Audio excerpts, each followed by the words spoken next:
날씨가 아주 많이 차가워졌습니다. 추운 일기지만 또 우리에게 평안한 쉼의 안식일을 주신 하나님께 감사를 드립니다. 여러분, 추울 때는 어디가 그립지요? 따뜻한 곳이 그립지요. 여러분들이 더 따뜻해지기 원하시면 바짝바짝 붙으시면 좋습니다. 함께 붙으시면 더 따뜻해질 것입니다. 이 추워지는 계절에 우리의 마음을 누군가에게 바짝 붙이고 다가가면, 또 마음을 주면 자신과 더불어서 옆에 있는 사람이 함께 더 따뜻해질 것입니다. 움츠리지 마시고 옆에 사람에게로 더 가까이 마음의 문을 열고 다가가시면 훈훈한 겨울을 보낼 수 있을 것입니다. 오늘 저녁에도 계속해서 저녁 히브리서 공부를 할 텐데요.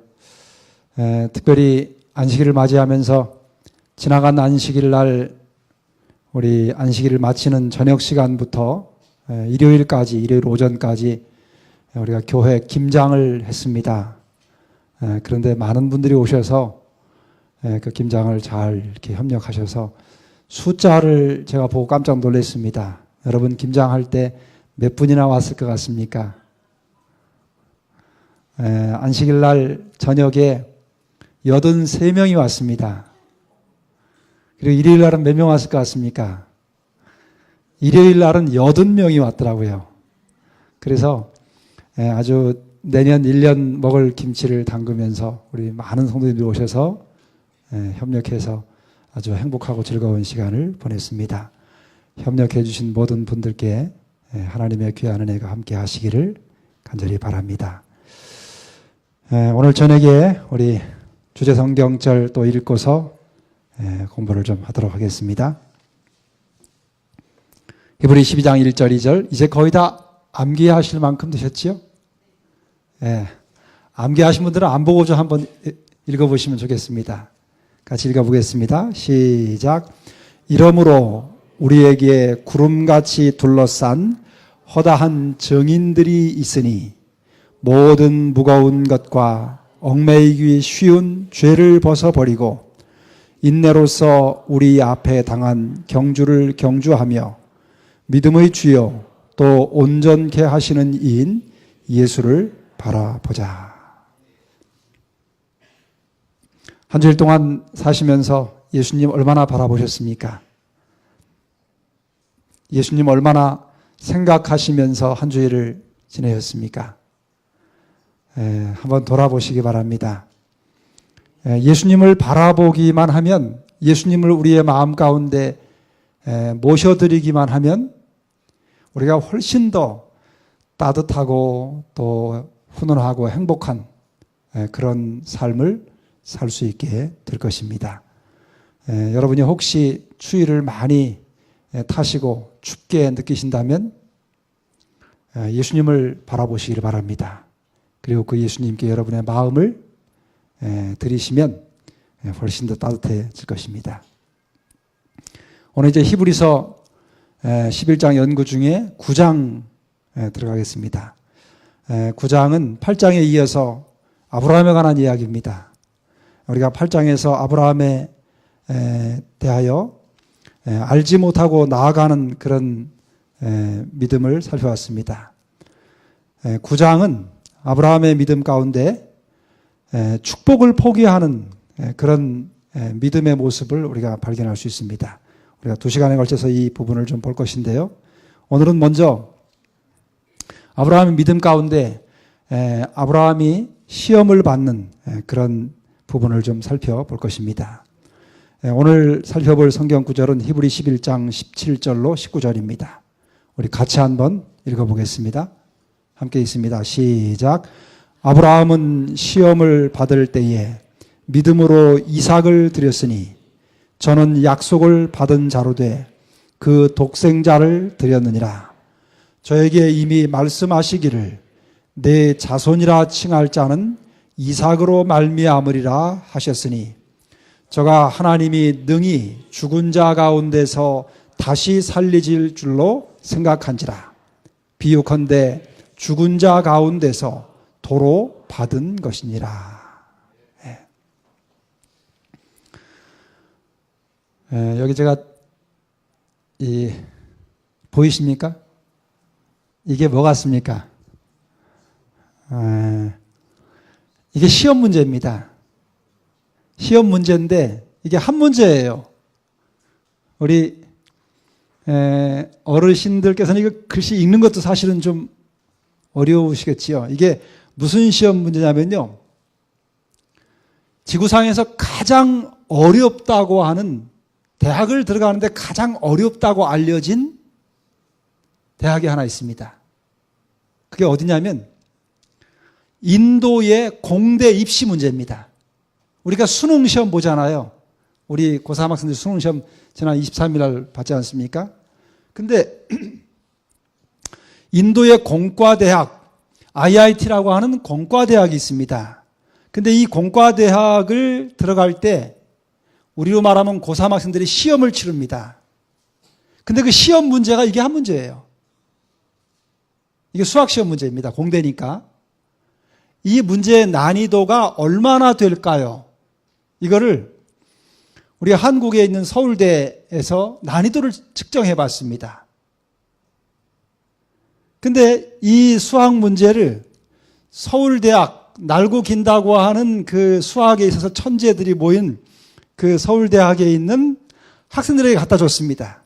풀었을까요? 못 풀었을까요? 이 문제의 난이도가 어느 정도냐면요. 서울대 수학과에 입학한 대학생들이 1년 동안 수학을, 그 전공 과목을 1년 동안 충실히 공부해야만 그제서 겨우 풀까 말까 할 정도의 그런 아주 난이도가 상당히 높은 그런 시험 문제라고 합니다. 근데 이것을 대학 들어갈 때 시험을 보는 거예요. 그러니 이게 얼마나 어렵겠습니까?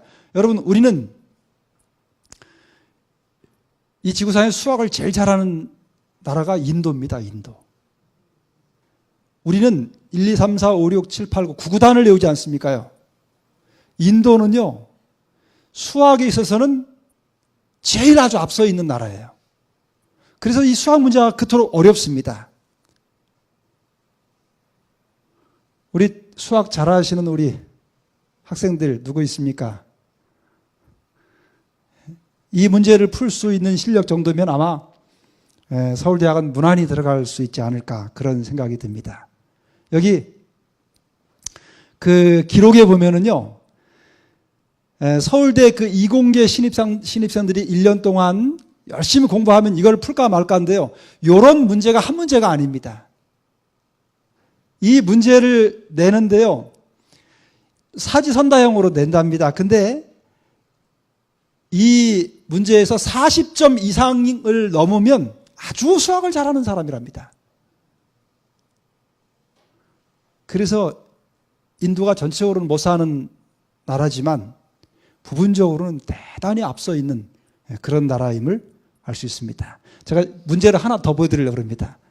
이번에는 조금 더 어려운 문제를 좀 한번 보여드리려고 합니다. 여러분도 한번 맞춰보십시오. 자, 이게 두 번째 문제입니다. 우리나라에 전쟁이 일어날 시 가장 불쌍한 사람은 누구일까요? 1번은 그날 결혼한 사람, 2번은 로또 복권 1등 당첨된 사람, 아직 돈은 못 탔어요. 3번은 현역 군인, 4번은 8년차 고시생, 7년 동안 고생하고 이제 8년째 고시 시험 볼 사람, 그 다음에 5번은 국회의원. 누가 제일 불쌍한 사람일 것 같아요? 예?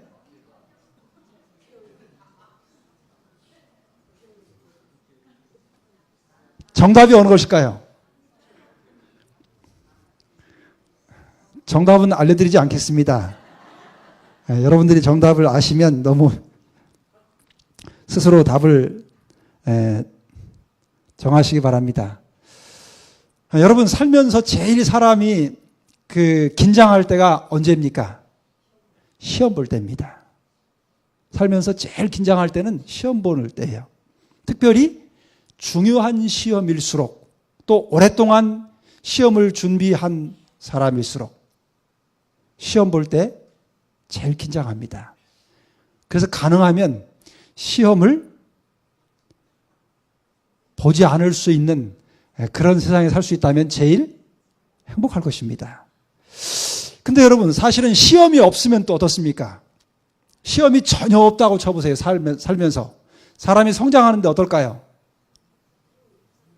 시험이 있어야 사람이 조금씩이라도 성장하기가 쉽습니다. 여러분, 신앙생활은 어떨까요? 신앙생활에서의 시험은 어떨까요? 신앙생활하면서 시험이 없이 순탄한 신앙생활을 하는 게 좋겠습니까? 아니면 좀 어려워도 시험이 찾아오는 그런 신앙생활을 하는 게 좋겠습니까? 우리 홍 집사님, 어느 쪽을 선택하시겠어요?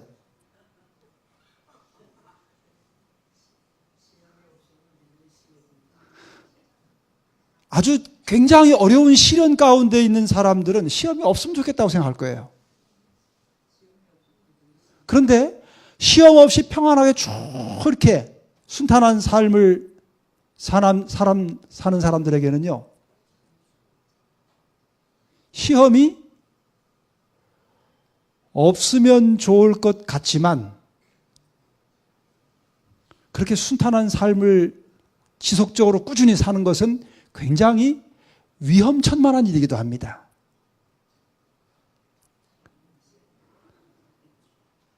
여러분, 오늘 공부할 이 아브라함이 어떤 사람이냐면 그의 믿음으로 온 믿는 사람들의 조상이라고 불리울 만큼 그렇게 아주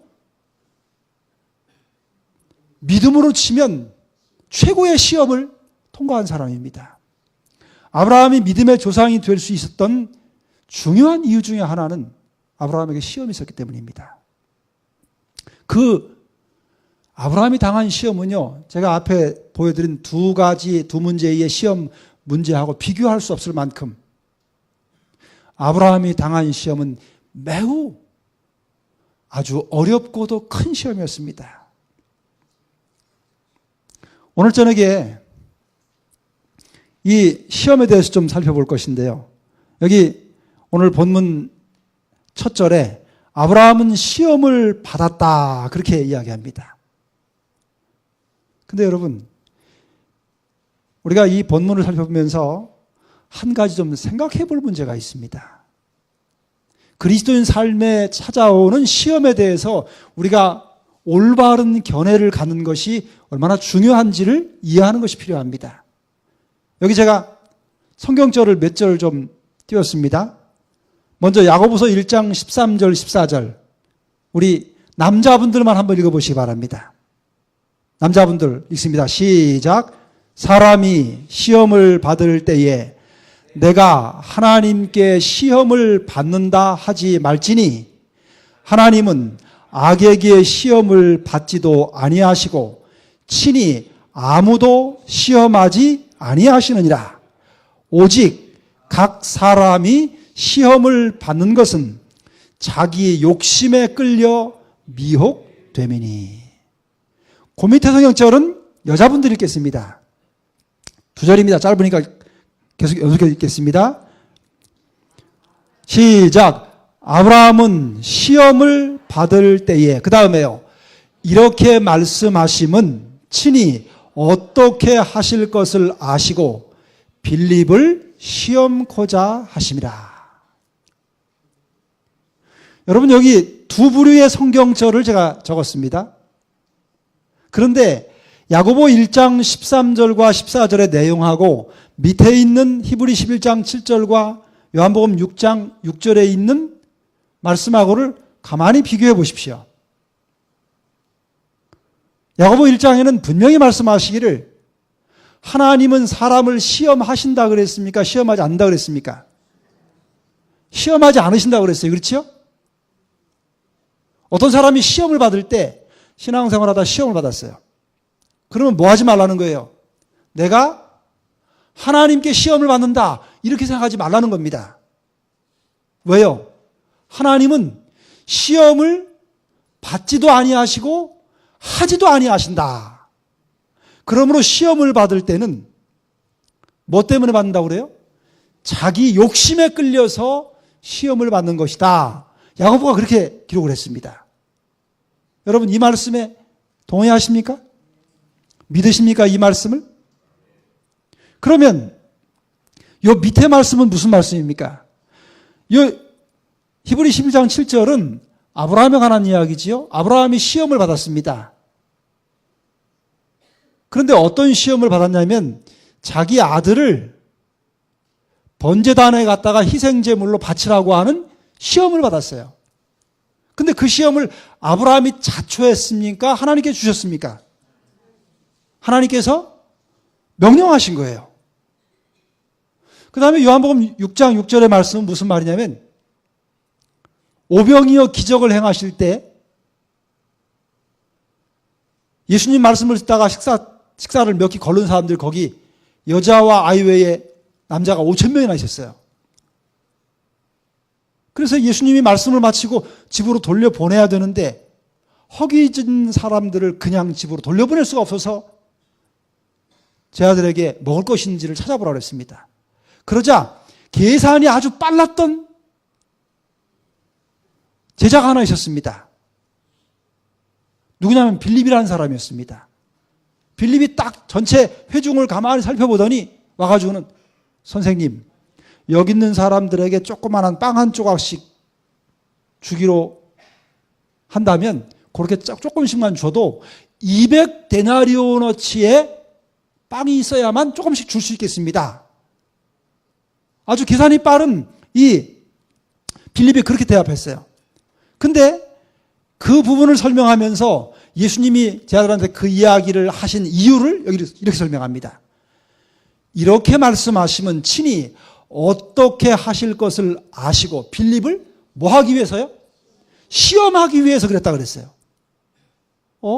그러면 조금 문제 있는 거 아니에요? 성경이? 어디는 하나님이 시험하지 않으신다고 그러고 어디는 하나님이 직접 제 아들을 시험하시기도 하고 또 구약에서 아브라함을 시험하기도 하셨는데 그럼 이게 두 개가 맞지 않는 거 아닌가요? 둘 중에 하나만 기록돼야만 성경이 맞는 거 아닐까요? 여러분들 주변에 여러분 옆에 예를 들면 여러분과 오래 함께 믿음을 같이 살아온 믿음의 가족이 있습니다. 장로님 가정에 아니면 집사님 가정에 아주 큰 시험을 만났어요. 그러면 여러분은 그 시험을 어느 쪽에 갖다가 적용을 시키시겠습니까? 위쪽에 야고보 1장의 말씀에 적용을 시킨다면 그 장로님이나 그 집사님이나 그 성도님이 시험 나가는 건 뭐 때문이에요? 자기 욕심 때문에 나가는 거라고 그렇게 결론을 내릴 수밖에 없어요. 그러면 뭐 해야 돼요? 그 사람에 대해서 정죄하게 됩니다. 그렇지 않고 밑에 갔다가 되면 그 시험을 누가 갖다 준 거예요? 누가 하신 거예요? 그 시험을요? 하나님께서 하신 겁니다. 그러면 만약 하나님께서 하셨다면 야고보 1장 13절 14절의 말씀은 틀린 거예요. 그렇죠? 어떻게 된 겁니까? 오늘 우리가 공부하는 아브라함이 시험을 받았다 그랬습니다. 시험을 받았다고 하는 건 누군가로부터 그 시험이 왔다는 이야기입니다. 그 누군가가 누굽니까? 하나님이십니다. 자, 여기서 우리가 시험에 대해서 바른 이해를 갖는 것이 필요합니다. 요 두 상반되는 성경 구절에 나오는 시험이라고 하는 단어의 원래 성경의 원어는 같아요. 다른 단어를 쓰지 않았습니다. 시련하다, 시험하다, 유혹하다 똑같은 단어입니다. 이 페이라조라고 하는 원래 똑같은 단어를 썼는데 여기 보십시오. 마태복음 4장에 보면 예수님이 40일 동안 금식 기도하신 다음에 마귀로부터 시험을 받는 장면이 기록되어 있습니다. 시험하는 자가 예수께 나와서 가로되 네가 만일 하나님의 아들이거든 명하여 이 돌들이 떡덩이가 되게 하라. 저 똑같은 페이라조라고 하는 단어를 그대로 사용했습니다. 그러면 하나님은 시험하지 않는다고 하셨는데 저 시험하는 자가 와서 예수님께 시험했다고 하는 것은 사단이 시험한 것이니까 쉽게 우리가 이해할 수 있어요. 그렇다면 다른 성경절에 있는 내용들을 어떻게 이해하면 좋을까요? 이제 몇 성경절을 좀 살펴볼 것입니다. 야고보 1장 13절 14절에 있는 내용을 현대어 성경으로 한번 적어봤습니다. 제가 읽겠습니다. 누구든 악한 일을 할 마음이 생길 때 하나님께서 자신을 유혹하시는 것이라 생각하지 마십시오. 하나님께서는 결코 악을 행하기를 원하시지도 악을 행하도록 유혹하시는 일도 없습니다. 인간은 자기의 악한 생각이나 욕심에 끌려서 유혹을 당하는 것입니다. 조금 더 의미가 조금 더 와닿습니까? 현대역으로 하니까 조금 더 와닿습니다. 자, 그 다음에요. 요한복음 6장 6절을 현대역으로 다시 또 한번 적어봤습니다. 이것은 다만 빌립을 떠보시려고 하신 질문일 뿐 예수께서는 이미 어떻게 하시겠다는 것을 작정하고 계셨다. 개역 성경에는 그 시험이라고 하는 단어가 똑같은 한글 시험으로 똑같이 번역했어요. 번역이 잘못된 건 아닙니다. 왜냐하면 원어가 똑같으니까요.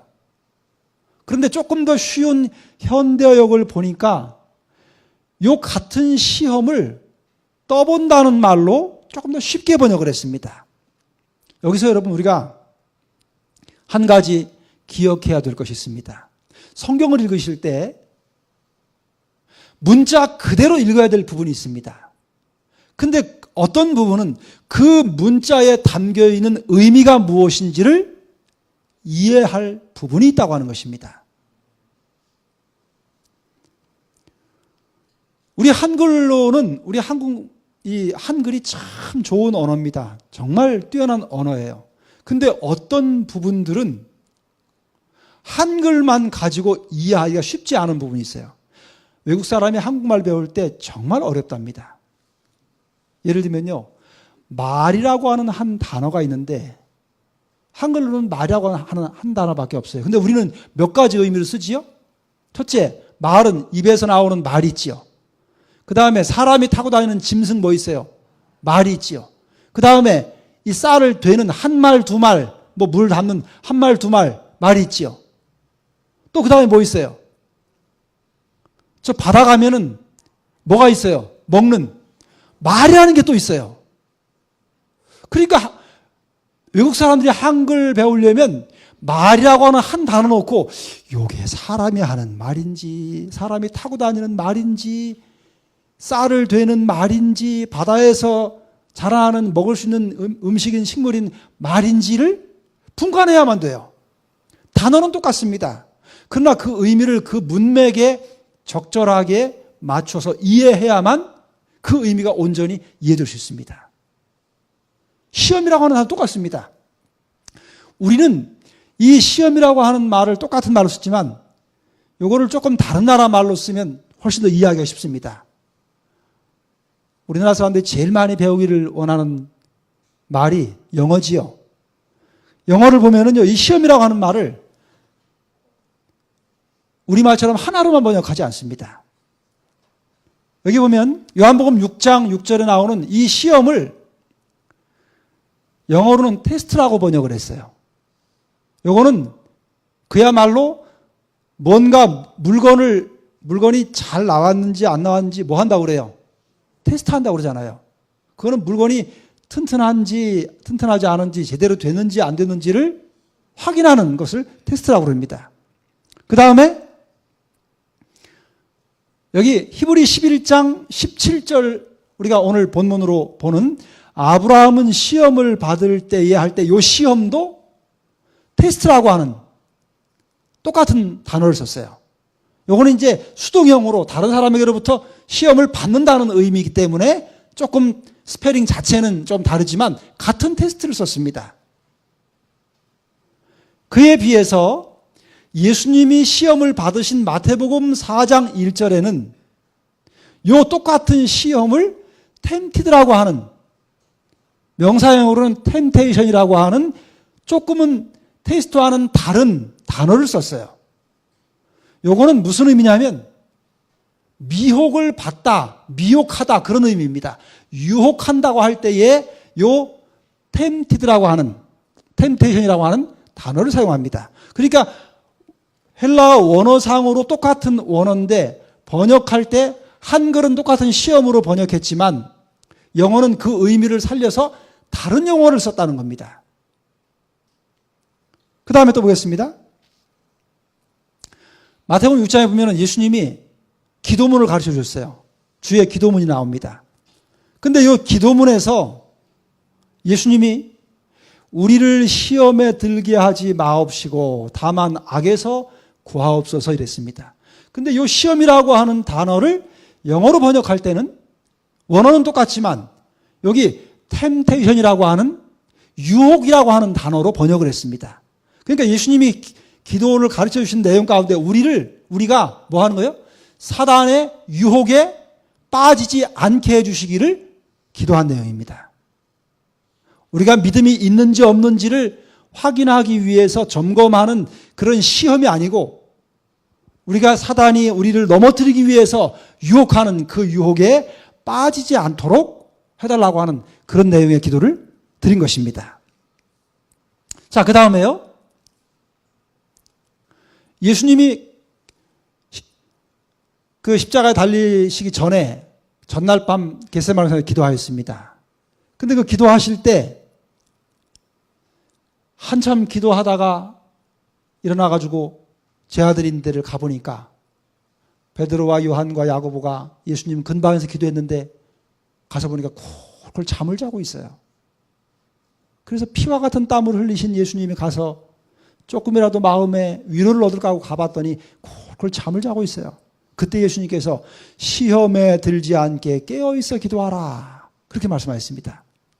요때 이 시험도 템테이션이라고 하는 시험에 들지 않는다고 하는 유혹에 빠지지 않도록 사단이 자기를 넘어뜨리는 그 유혹에 빠져들지 않도록 하기 위해서 깨어서 기도하라고 그렇게 말씀하셨습니다.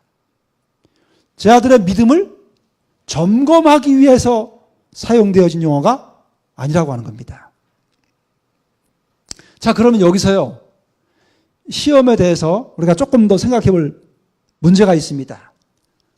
자, 이제 시험이라고 하는 걸 두 가지로 성경에서 보실 때 시험이라고 하는 단어가 나오면 두 가지로 이해하시면 됩니다. 하나는 말 그대로 우리의 믿음을 확인하기 위한 어떤 물건이 단단한지 그것을 확인하기 위한 테스트하는, 시험하는 그런 의미로 하나를 봐드리셔야 되고, 또 하나는 사단이 우리를 유혹해서 넘어뜨리기 위하여 우리를 미혹하는 그런 의미의 시험으로 이해하시면 됩니다. 둘 중에 어느 쪽을 선택할 것인지는 그 성경의 앞뒤 문맥을 통해서 결정해야만 됩니다.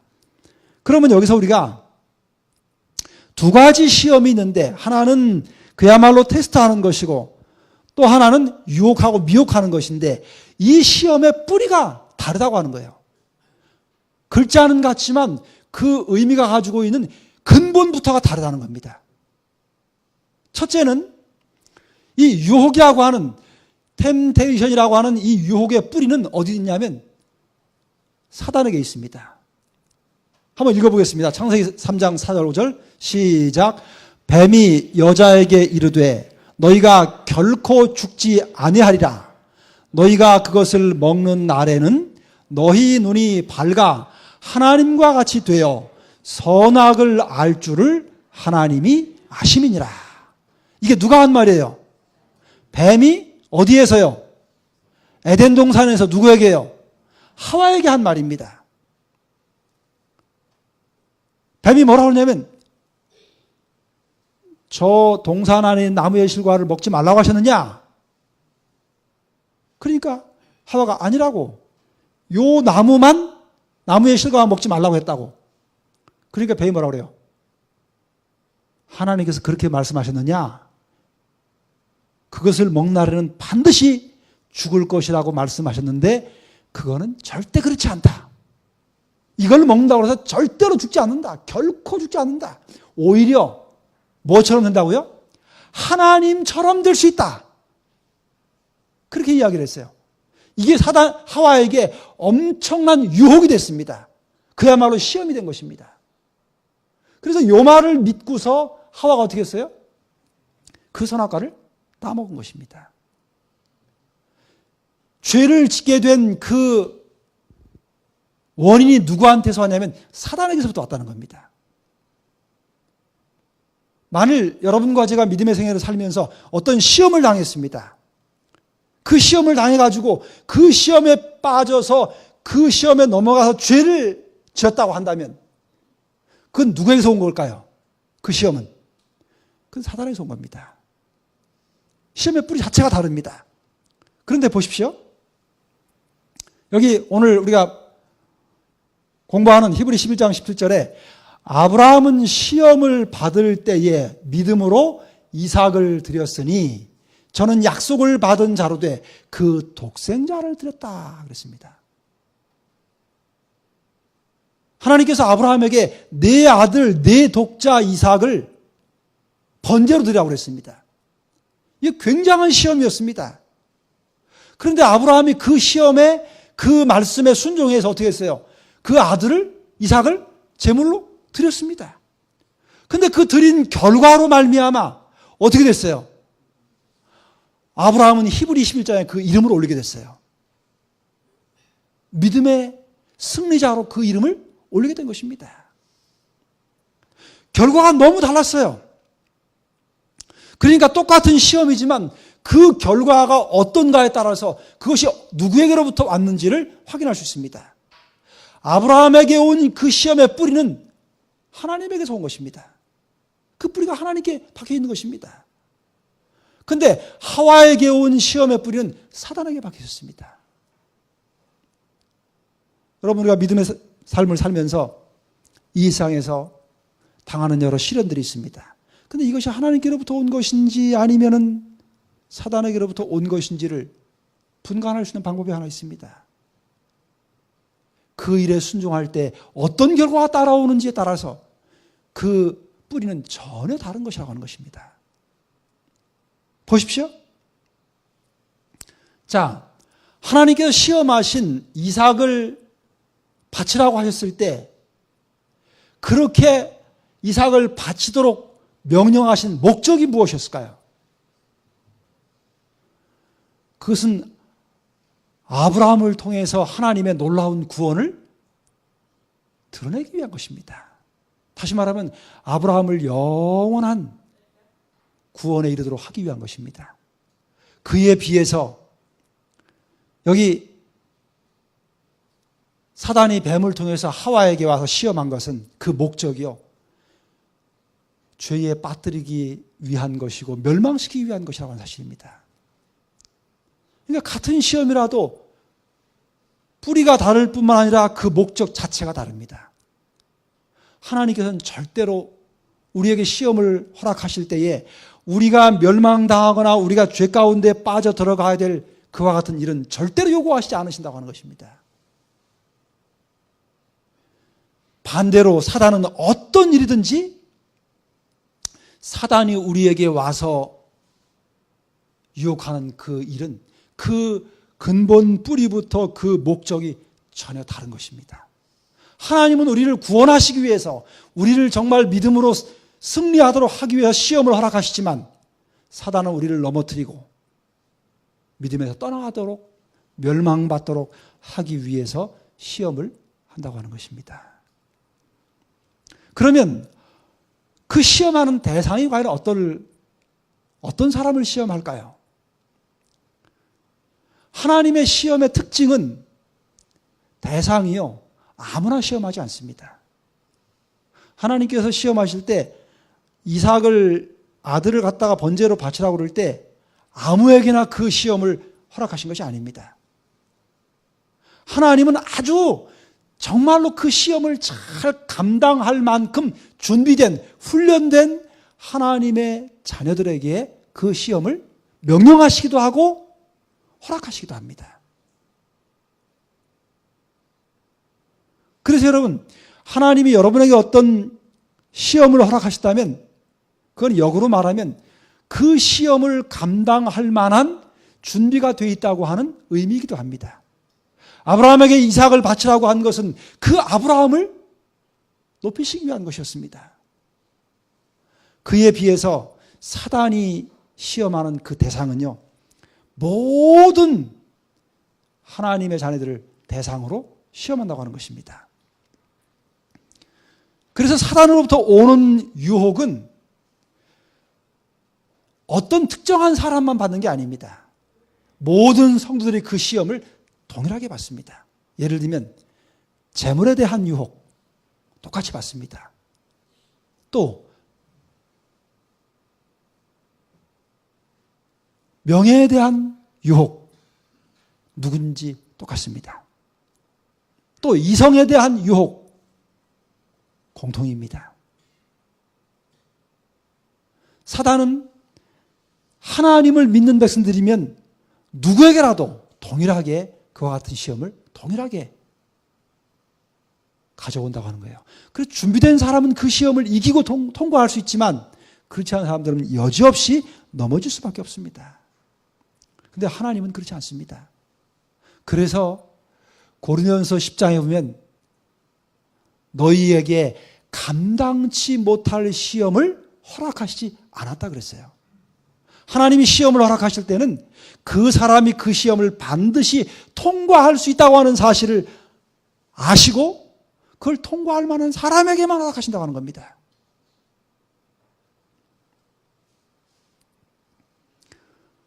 그래서 여러분, 하나님께서 시험하시는 방식에는 이런 특징이 있습니다.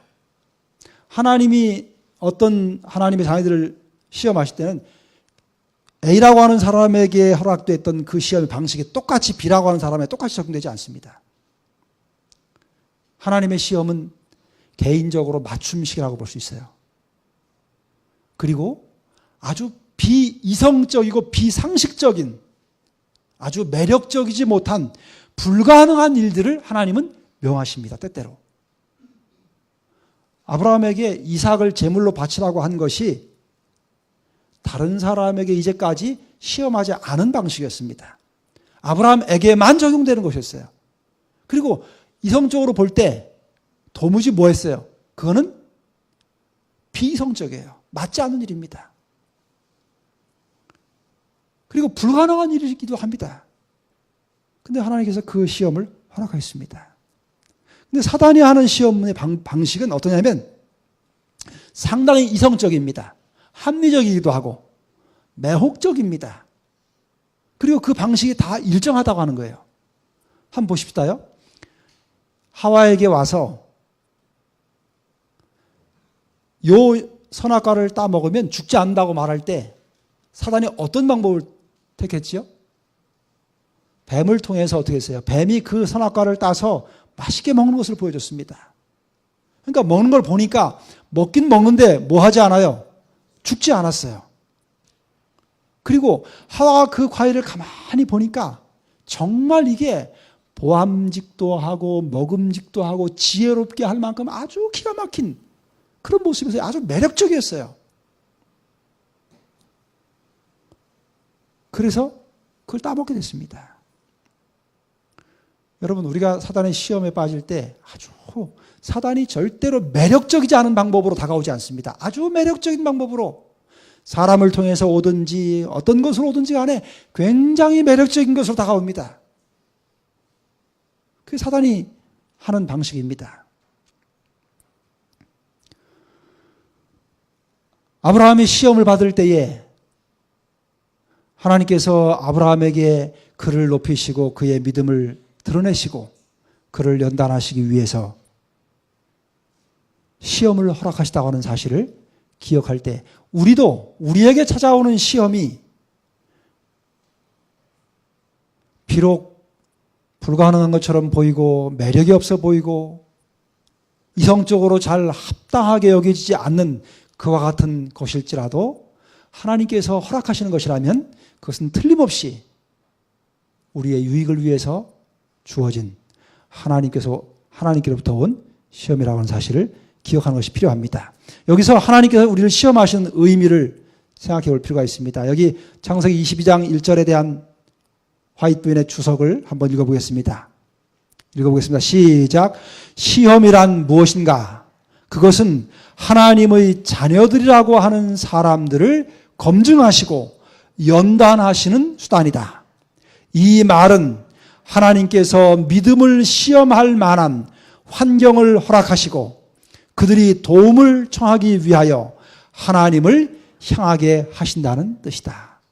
여러분, 시험이 하나님께로부터 오는 시험은 우리로 하여금 어디로 향하게 하냐면 하나님께로 향하도록 합니다. 근데 사단으로부터 오는 시험은요, 하나님으로부터 점점 멀어지게 만들어버려요. 혹시 우리 중에 시험 가운데 처해 있는 분들이 계시다면 스스로 점검해 보십시오. 내가 이 시험을 통해서 정말 내가 하나님께로 더 가까이 가고 하나님을 더 간절히 매달리고 이 시험을 이기기 위해서 하나님만을 붙잡게 만드는가?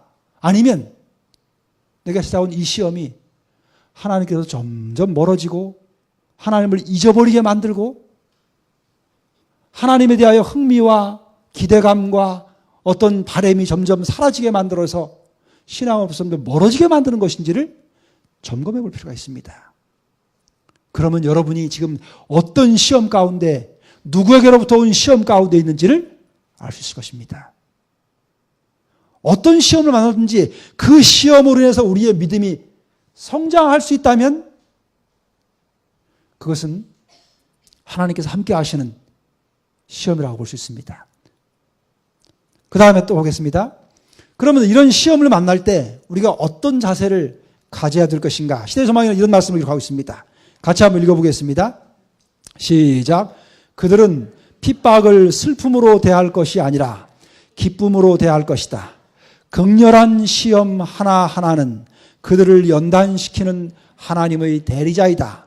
그 시련 하나하나는 그들을 그리스도의 동역자로서 그들의 사업을 행하기에 적합한 사람으로 만들어준다.